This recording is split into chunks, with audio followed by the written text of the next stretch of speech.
Bueno, para mí es un honor también participar aquí en el Parlamento Vasco y sobre todo en una cuestión en que me habéis mostrado interés, que es el debate europeo, que un debate que por desgracia a mi juicio no está muy presente en general en los debates políticos de todo el Estado, pero que sí debería estarlo, o en otros países como puede ser Alemania sí está más presente en los debates políticos, ¿no? Y a pesar de su importancia. Bien, bueno, hablar del futuro de Europa es muy amplio. Entonces a mí me gustaría intentaré ir de lo más general a lo concreto. Y yo creo que el punto de partida que creo que tenemos que compartir entre todos y todas es que la Unión Europea está ahora mismo en un momento de crisis. Y esto no es algo que solo lo diga yo o que lo digamos desde nuestro grupo político, sino que el propio Juncker calificó la situación actual, de una crisis existencial, fueron sus palabras, ¿no? Y hay que tener en cuenta que venimos de, una larga y dura crisis económica, una actual crisis del derecho al refugio y al asilo, y también de una negociación en la que por primera vez un país parece que va a abandonar la Unión Europea, ¿no? Y todo este escenario al final creo, a mi juicio, también que es la causa de la actual volatilidad de la política europea, ¿no? Tenemos un gobierno en Italia que ha salido casi en los últimos días y que poca gente apostaba por él. De repente en España también ha habido un cambio de gobierno a través de la moción de censura que no parecía que pudiese darse en un corto plazo. En Francia ganó Macron, en teoría recién llegado a la política. Tenemos también la situación de la extrema derecha que sube fuertemente, sobre todo en los países del este. Por lo tanto, estamos en una situación de crisis que requiere de una respuesta, ¿no? Y yo creo que ahí tenemos que preguntarnos qué respuesta damos, ¿no? Cómo salimos de esta crisis. Y ahí tenemos varias propuestas presentadas, en concreto desde el arco del centro político. Yo creo que las principales pueden ser dos: la Europa federal de Macron, que parece que está chocando contra los intereses de Alemania, y la más conocida, los 5 escenarios que planteaba Juncker en su libro blanco. Ya a nuestro juicio, todas estas propuestas comparten un mismo error de nacimiento, ¿no? Que es que plantean una mayor, una menor velocidad en la integración europea, tal y como se ha ido dando en las últimas décadas, pero en ningún caso plantean un cambio en la dirección de esa integración europea, ¿no? Que yo creo que es lo fundamental. Es decir, no plantean un cambio de dirección en esa integración hacia una Unión Europea que creo que podemos calificar como neoliberal, y que es un modelo de integración europea que, hay que decirlo, ha perdido todos los referéndums a los que se ha presentado en distintos países. Los casos más conocidos son la Constitución Europea, con el no francés y holandés en 2005, y recientemente el Brexit en Reino Unido, ¿no? Yo creo que eso es algo que nos tiene que hacer plantearnos esta dirección, ¿no? Una dirección de la Unión Europea que yo resumiría en 5 puntos, que me parecen clave también por sus efectos sociales y políticos. El primero, la privatización de sectores clave. El segundo, las medidas de austericidio como dogma político, por ejemplo, muy claramente con el techo de gasto, un techo de gasto que sí afecta hasta las administraciones más locales, impidiendo, digamos, una mayor inversión pública en inversión social o en gasto público. En tercer lugar, una moneda, el euro, diseñada de forma que para favorecer a la economía fuertemente exportadora de Alemania, lo que a su vez genera déficits en las balanzas de pagos y en las economías de los países de la periferia, que no tienen una fuerza industrial tan grande y tan exportadora. En cuarto lugar, unas políticas comerciales desreguladoras a favor de los grandes capitales. Muy conocido ha sido el TTIP y el CETA. Y en quinto, una Unión Europea también que, por desgracia, no parece ver ningún dilema ético o jurídico en devolver demandantes de asilo a un país no seguro como Turquía, externalizar fronteras armando a guardacostas libios o no hacer cumplir la legislación a Italia con el caso del Aquarius que hemos visto, bueno, que seguimos viendo actualmente, ¿no? Yo creo que todo ello, al final, corre el riesgo de convertir a las propias instituciones europeas en maquinarias de generar euroescepticismo, ¿no? La imagen no se va a borrar tan fácilmente de la imagen de la gente los rescates bancarios, el convertir deuda privada en pública o los recortes sociales, ¿no? No podemos pretender que eso se olvide de la noche a la mañana. Yo creo, por resumirlo en una frase, creo que estamos en un momento en el que la Unión Europea es un proyecto contra Europa, es un proyecto contra los intereses de la ciudadanía.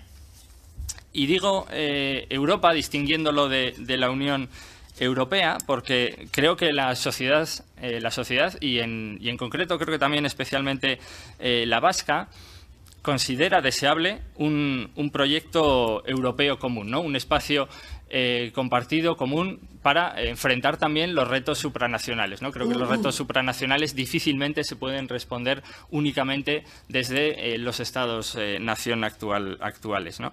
Pero que sea un proyecto europeo común donde el protagonista no sean los mercados financieros, la política financiera y las grandes corporaciones, sino en grandes líneas un proyecto común europeo donde el protagonista sea la justicia social y medioambiental, la defensa de derechos humanos y la solidaridad como verdaderos protagonistas, como verdaderos motores de este cambio para enfrentar la crisis. Y creo que eso es básicamente recuperar y hacer efectivo el ideal del proyecto político europeo en sus inicios, ¿no? Antes de que la Unión Monetaria pusiera en el centro, a nuestro juicio, los mercados financieros.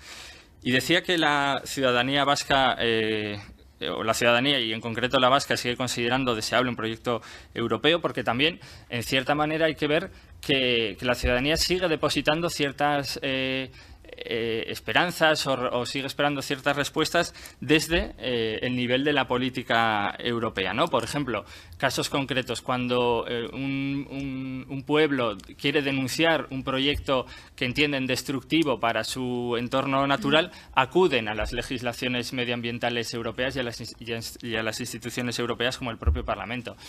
Ante la situación acontecida el 1 de octubre en Cataluña y la posición, a mi juicio, tristemente poco negociadora del Gobierno de España, se llamó a la mediación por parte de las instituciones europeas.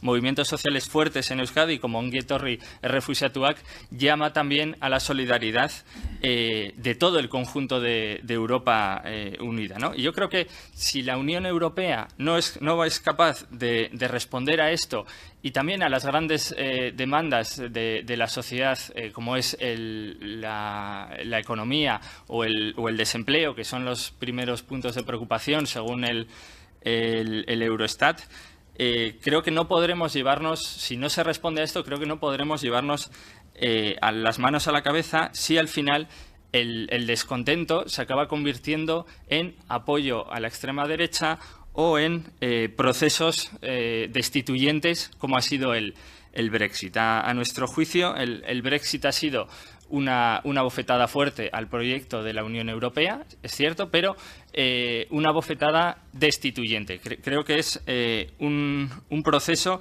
que en ningún caso va a traer ninguna mejora ni social, ni en derechos, ni a la población del Reino Unido, ni a la población, por supuesto, inmigrante en el Reino Unido. Y digo esto porque también la cuestión de la migración se centró mucho en la campaña del Brexit de una manera muy cuestionable.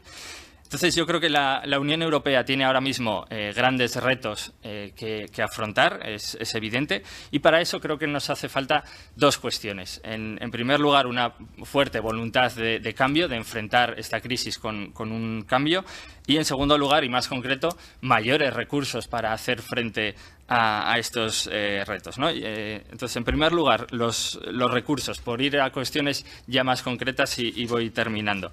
En cuanto a los recursos, tenemos un presupuesto de la Unión Europea que se está negociando ahora el marco financiero plurianual, pero un presupuesto muy limitado. Representa solo el 1% del PIB europeo. Y en la reforma no se está hablando de más allá del 1,3% del PIB. Y es una cifra también muy cuestionada que, por ejemplo, el primer ministro holandés ya quiere bajar, como expresó en el Parlamento Europeo esta semana.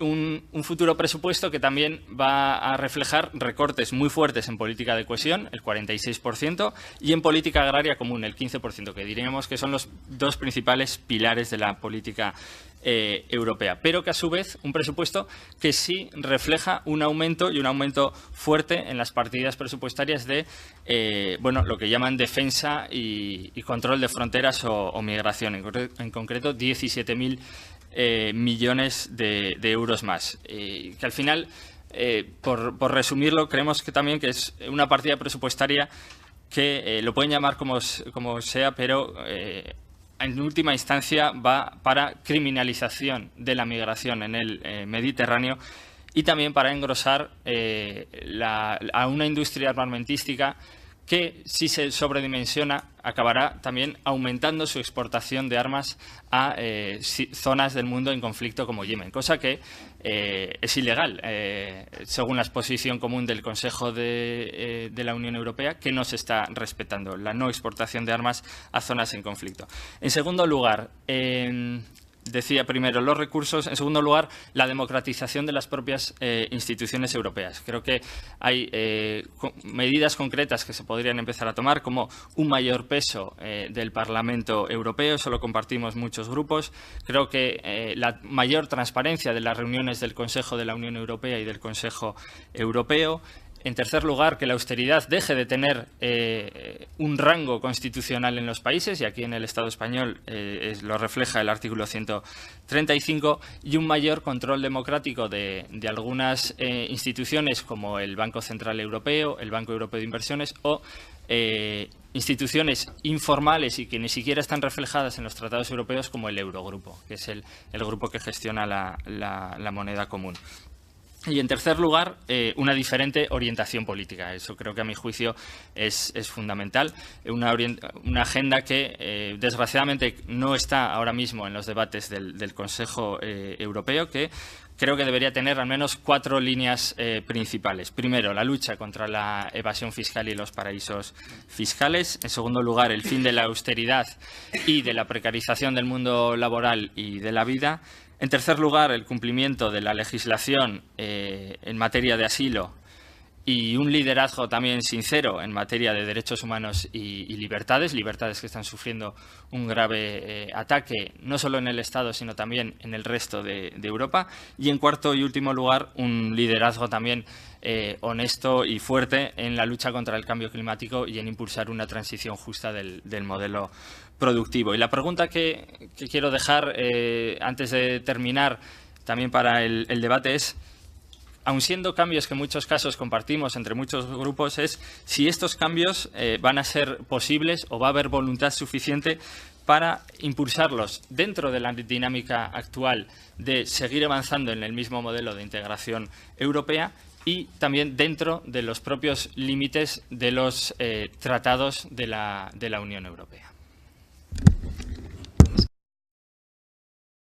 Muchas gracias por todas las aportaciones y preguntas y también por esa iniciativa que creo que ha comentado el señor Prieto de un futuro debate monográfico que vais a tener en esta Cámara. Sin duda lo seguiremos con mucho interés para conocer los resultados del debate. Bueno, son muchas cuestiones y además de una complejidad muy tremenda, ¿no? Y eso al final se ve en los papeles, que tengo aquí un puzzle bastante grande. Intentaré responder a lo máximo posible y siguiendo un hilo lógico. Como he dicho antes, igual también desde lo más general a lo más concreto, ¿no? Yo creo que no lo he hecho en mi intervención por no pasarme del tiempo, pero además de lo que pasa internamente en la Unión Europea, eso está muy relacionado con lo que pasa más allá de la Unión Europea, ¿no? Lo que pasa en el plano internacional o incluso mundial.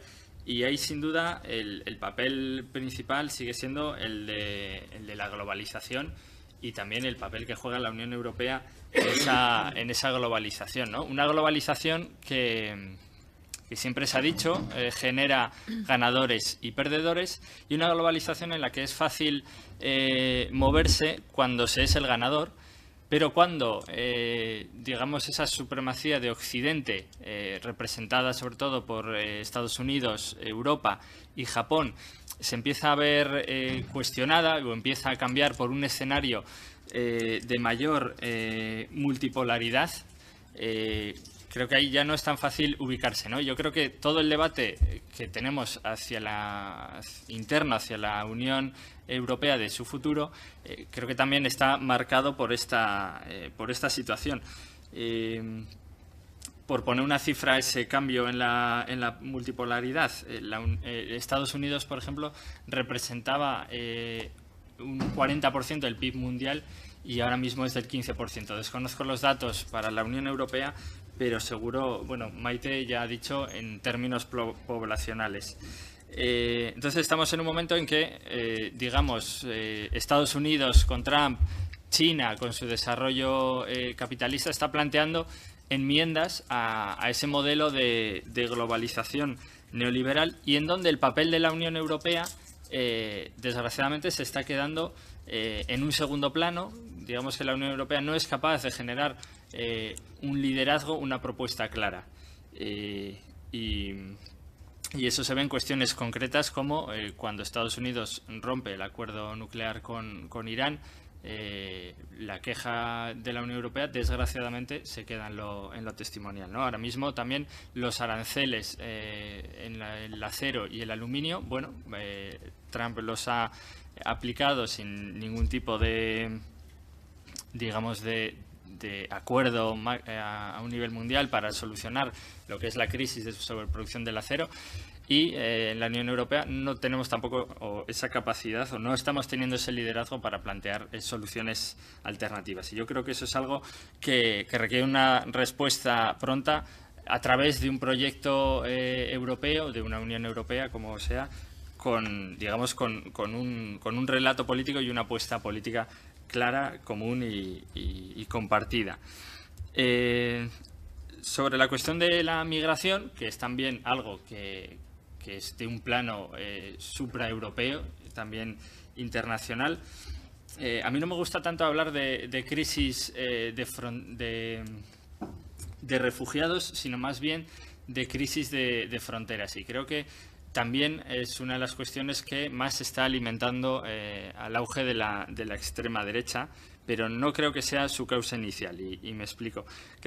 Me gusta hablar de crisis de fronteras porque, bueno, ha habido una guerra en concreto en sí, una inestabilidad de la región. Bueno, ahí hay un papel de la Unión Europea en todo ello, pero sin entrar a eso, bueno, ha habido un gran desplazamiento de refugiados hacia las fronteras europeas y la propia gestión de esas fronteras es lo que ha generado esa situación y esa imagen de desborde de las fronteras, ¿no? De una imagen, bueno, de que la Unión Europea se encuentra, entre comillas, asediada por millones de gente que necesita acogida, que no vamos a ser capaces de gestionar, porque a su vez se está combinando con una política de recortes sociales en el que, bueno, alimenta esa imagen en la que la extrema derecha se mueve muy bien de no hay para todos y, por lo tanto, los europeos primero. Entonces, yo creo que eso es fundamental, combatirlo desde las instituciones de Europa, y las soluciones pasan principalmente por un pasaje seguro y cumplir o hacer cumplir las cuotas de acogida y cumplimiento de acogida de refugiados, ¿no? Porque al final lo que estamos generando también es que con la situación del Aquarius, Salvini sea capaz de decir que es una victoria suya. Bueno, igual habría que haber aplicado la legislación de usted, Italia, tiene que acoger a la Aquarius porque es el puerto más cercano, y después ya aplicamos una política el reparto de esfuerzos en la acogida de esos refugiados. Entonces, yo creo que también comparto que no me gusta tampoco hablar de los beneficios económicos que puede tener la migración, porque yo creo que en España también, cuando había trabajo para todos, sobre todo en la construcción, la inmigración nos viene bien, y ahora que se da esa imagen de no hay para todos, hay recortes y tal, ahora ya no queremos acoger personas. Yo creo que tenemos que imperar con el derecho humano de dar un futuro seguro. Voy terminando. Sigo pensando que todos estos retos hay que afrontarlos con fuertes nuevas voluntades y también recursos al nivel europeo. No creo que el eje franco-alemán esté, al menos ahora mismo, en posición de impulsar esa transformación. Como he dicho al principio, hay un proyecto de Europa federal del señor Macron, que aunque sea en el papel, puede compartir algunas de las propuestas con las que incluso yo he comentado, pero ahora mismo, al menos Merkel, el gobierno de Alemania, no está por la labor de aceptar algunas de ellas, ¿no? Un mayor papel del Parlamento Europeo, ya no sé qué he puesto aquí,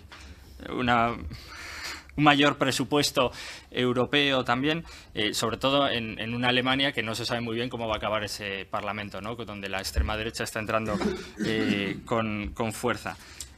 Creo que hay que formar unas nuevas alianzas, unas nuevas voluntades lideradas desde fuerzas políticas o visiones, al menos del espacio europeo, de un carácter más progresista. Y yo creo que para eso, como decía en mi intervención inicial, creo que para eso también hay que tener al menos la voluntad y la decisión para romper algunas de las cadenas que impiden, en muchos casos, avanzar en esa Europa social. Y a mí voy a dar solo un dato de cómo para aumentar en el reparto de la riqueza no solo basta con medidas como, algunas que he dicho yo, ¿no? Como la lucha contra la evasión fiscal, nuevas figuras redistributivas al nivel europeo, como la tasa Tobin para las transacciones financieras que estamos proponiendo.